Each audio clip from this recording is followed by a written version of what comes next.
La boisson la plus consommée dans le monde, c'est l'eau. Mais est-ce que vous savez quelle est la deuxième boisson la plus consommée chaque jour sur la planète, à votre avis ?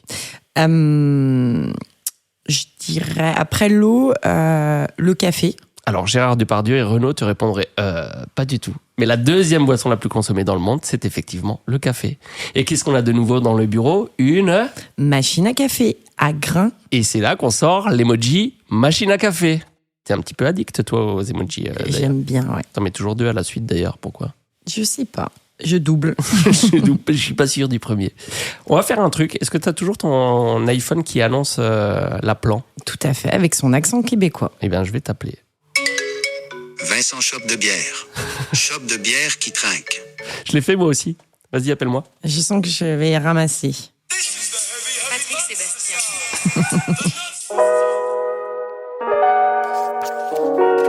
Allez, c'est parti. 109, le podcast.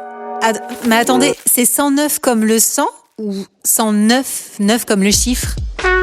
D'accord, donc c'est bien 109. Enfin, 109 comme le chiffre, mais en toutes lettres. 109, le podcast de Fanny et Vincent. Alors là, Vincent, c'est le chiffre ? Ou c'est aussi en toutes lettres ? J'ai pas le truc, là.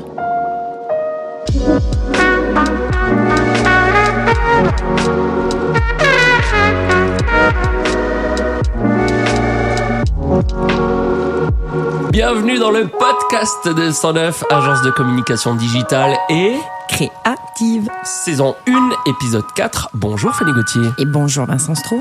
Ou devrais-je dire bonjour Fanny la fripouille ou bonjour Fanny le gibier de potence. C'est ma nouvelle expression favorite. Gibier, carrément. Elle désigne quelqu'un qui mérite la pendaison. Et dans cet épisode, vous allez effectivement apprendre pourquoi Fanny mérite la pendaison. Parce qu'elle fait quelque chose de grave, quelque chose de très grave. Vous allez apprendre tout ça, mais d'abord, vous l'avez compris, on va vous parler aujourd'hui des emojis. À ne pas confondre avec les émoticônes. C'est quoi la différence ? Alors la différence, l'émoticône, c'est ce que tu vas faire avec ton clavier. Ah oui. Le plus connu. Point, virgule, parenthèse. Voilà, le smiley clin d'œil. Ok, c'est l'ancêtre quelque part de l'emoji. Un petit peu, donc émoticône. Et ensuite, il y a donc l'emoji, qu'on appelle également smiley pour les gens nés avant 90. Arrêtez de dire smiley, emoji. Donc emoji, c'est la version dessinée du point, virgule, parenthèse. C'est par exemple tous les petits ronds jaunes avec des yeux, une bouche, et puis tu as tous les autres symboles. Ils en rajoutent d'ailleurs chaque année. Donc il y a la femme qui danse, le burger, la cible. Il y a aussi par exemple l'aubergine, mais qui n'est pas toujours utilisée pour ses qualités nutritionnelles. C'est joliment dit. Alors pourquoi on vous en parle aujourd'hui ? C'est parce que l'emoji, il ne sert pas juste à faire joli. Il a vraiment un but sur les réseaux sociaux. Ça sert par exemple à ponctuer une phrase ? Ouais, c'est l'avantage numéro 1. Okay. Tout à fait. Tout de suite, avec le smiley, tu vas parler aux gens.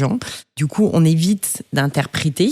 Par exemple, si on a un ton un petit peu grave, un smiley clin d'œil, un smiley qui rit, on pose que c'est de l'humour. Si on fait du second degré, des trucs un petit peu subtils, machin, t'es pas sûr de bien te faire comprendre, tu mets l'aubergine à la fin et paf, et le propos est tout de suite plus clair. On comprend qu'on a envie de manger une moussaka. Exactement.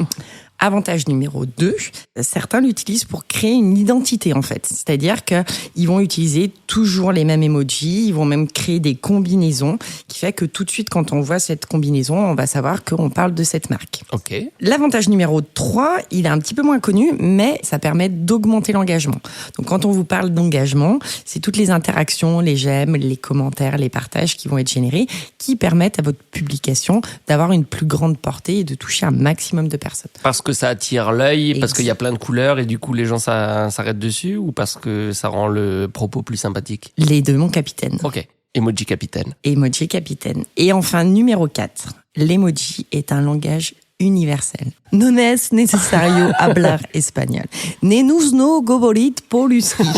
No need to speak English. Jean-Pierre Raffarin sort de ce corps. Donc vous l'aurez compris, moi ça m'arrange, pas besoin de maîtriser d'autres langues pour communiquer. Mais petit bémol, puisque en travaillant le dossier, j'ai creusé et je me suis aperçu qu'il y avait des différences entre différents pays. Des différences d'interprétation des emojis ? Exactement. Si tu envoies l'emoji OK de la main au Brésil...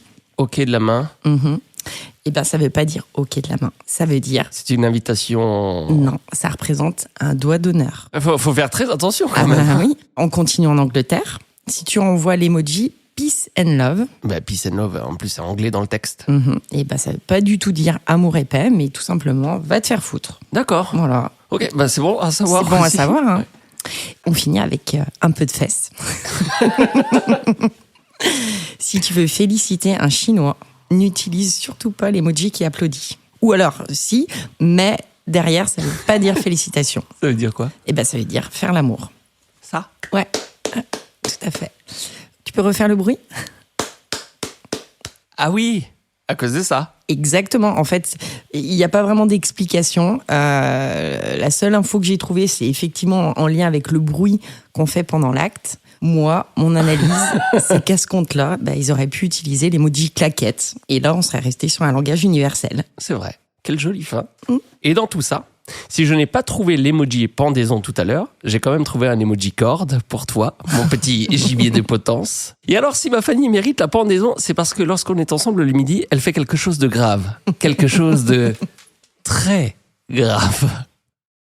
Ici, je marque une pause parce qu'à la prod, je vais peut-être rajouter une musique de suspense type intrigue, tu vois. Que tu mettras pas. Bon, si vous l'entendez pas, c'est qu'effectivement, j'ai pas eu le temps de la mettre. Avec Fanny, on a donc une nouvelle machine à café au bureau, ce qui est très cool pour nous et ce qui est très cool aussi pour les gens qui passent nous voir au bureau. Sauf qu'entre nous et les autres, il y a parfois une différence. Tout comme il y a une différence entre la chlamydia et une hirondelle. Entre quoi? J'ai compris chlamydia. Oui. La maladie? La MST. On parle vraiment beaucoup de cul. La grande différence entre une chlamydia et une hirondelle, c'est que l'hirondelle est plus difficile à attraper. Mais on s'égare. La grande différence entre les autres et nous, c'est que nos invités prennent souvent du sucre avec leur café. Nous, on n'en prend pas. Donc, problématique, on n'a pas de sucre à offrir. Mais vous connaissez Fanny, mon petit gibier de potence. Un problème égale une solution.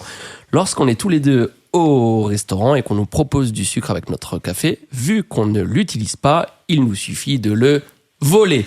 Voilà donc la solution. On vole du sucre dans les restaurants, Fanny Gauthier. On ne vole pas Vincent Stroh. Je tiens à préciser que j'ai eu une carrière à un moment donné dans les cafés-restaurants. Et en fait, il est jeté derrière ce petit sachet. Mais non, il le réutilise et tout. Pas toujours. On est en 2023, Ça l'écologie, le recyclage, etc. Finalement, c'est un acte de recyclage. Je suis le Vinted du sucre. Bla bla bla. Dans le prochain épisode, vous allez apprendre pourquoi Fanny, ce petit gibier de potence, a failli être privé de la carte bleue de la société. Et vous n'allez pas être déçus, encore une fois, croyez-moi. Donc épisode 5, on est encore sur Fanny. Oui. On va faire un Et truc je sur pense toi, que non 6, 7, 8, 9, 10 aussi. Oui. On peut faire une thématique toute la saison, donc. Mais Ok. de toute façon, c'est moi qui les écris, les anecdotes de fin. Je vais m'y mettre.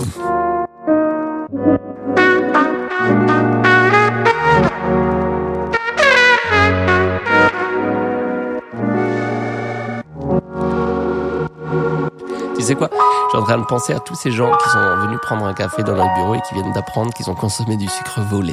Alors, encore une fois, pas volé, sauvé. Et ils devaient se douter parce qu'ils voient bien que tous nos sachets de sucre sont différents.